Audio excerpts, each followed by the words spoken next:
Tita Mat, sa'yo ko siya dinala.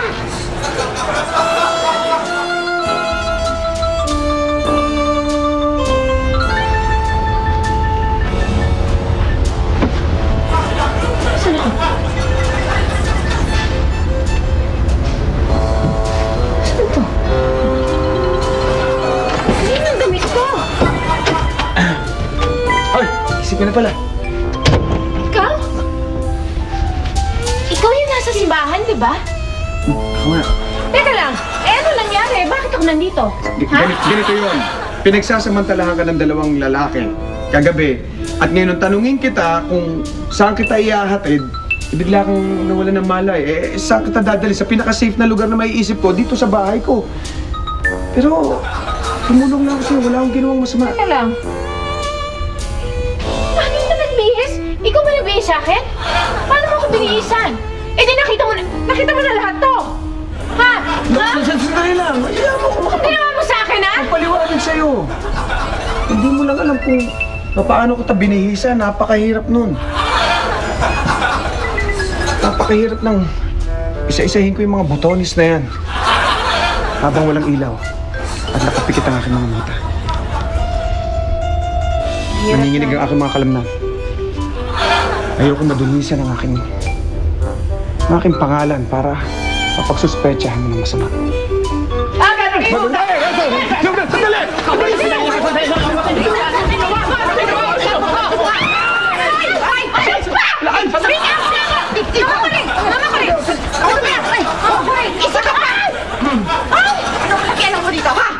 Ikaw, lalaki ka. Anong ginawa mo? Dito sa aking apo. Anong ginawa mo? Wala po sa ito. Paano mo rin? Baka makalabit niyo po yan. Delikado po yan. Wala po kung ginagawang masama dyan. Ano? Magpaliwanag!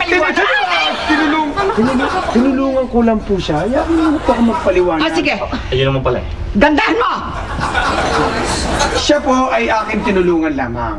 Kung meron po akong masamang balak sa kanya, isipin niyo po ito. Tatawagan ko ba kayo? Ayun. Teka lang, paano mo nalaman yung number ni Mama Coring, ha? Oo nga, paano mo nalaman yun?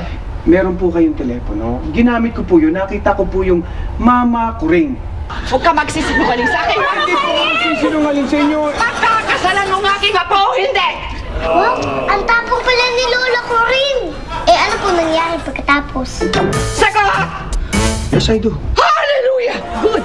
E di naging flower girl ka na. Yun na ang pinakamasayang sandali ng buhay ko.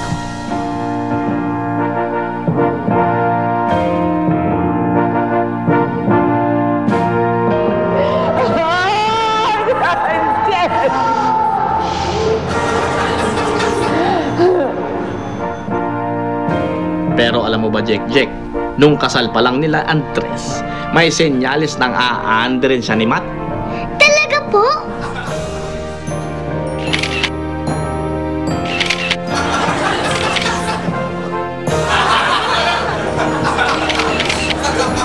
Chong, aksidente lang yun. Walang kinalaman yun dun. Eto, Jack. Dapat matulog ka na. Kasi yung susunod na kwento, for adults only.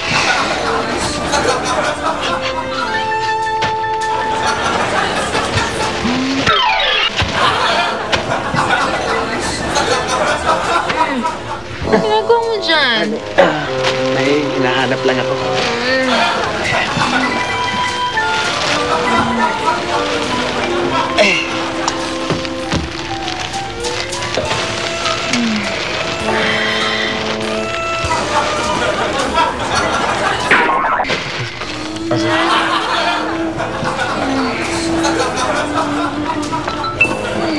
Saan mo kayo yung suko?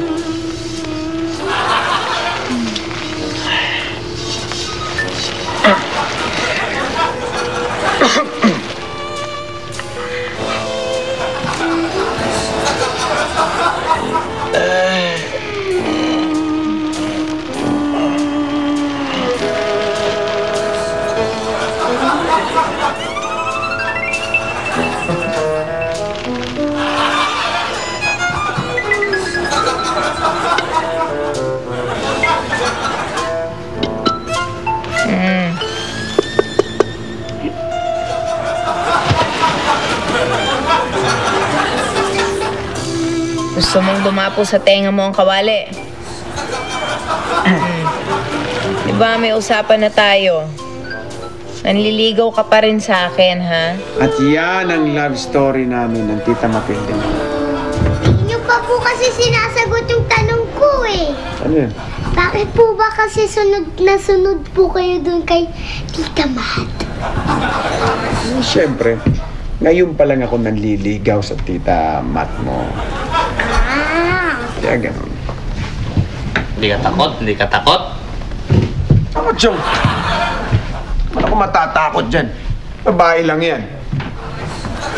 Babae, ano lang yan?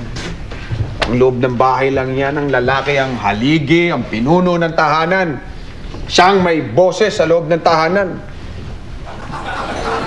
Bakit takot yan? Andres! Babe! Tawag ka. Ayan, tara ka. Tawag ka. Bilis. Rita! Kasi si Andres. Ha? Si Andres mo, nasa na? Ay, tinawag ni Matt.